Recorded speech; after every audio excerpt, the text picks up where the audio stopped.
श्री 212 दर्जी विकास मंडल द्वारा cricket tournament 2026 season 2 નું આયોજન તારીખ 15, 16 અને 17 3 દિવસ માટે કરવામાં આવ્યું.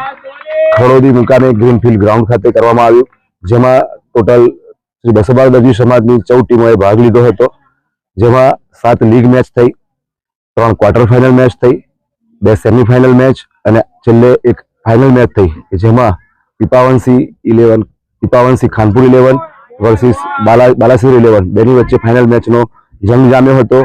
એમાંથી વિજેતા ટીમ જે થઈ એને ટ્રોફી એનાયત કરવામાં આવી હતી. આ ટુર્નામેન્ટનો હેતુ અમારી શ્રી 212 દર્જી સમાજની અંદર, અમારા યુવાનોની અંદર એક ભાઈચારો કેળવાઈ રહે અને આગામી સમયમાં આ યુવાનો એકબીજાની સાથે ખભેથી ખભો મિલાવીને આગળ વધી શકે અને સમાજને ઉપયોગી થાય, એના માટેના હેતુથી આ ટુર્નામેન્ટનું આયોજન કરવામાં આવ્યું હતું.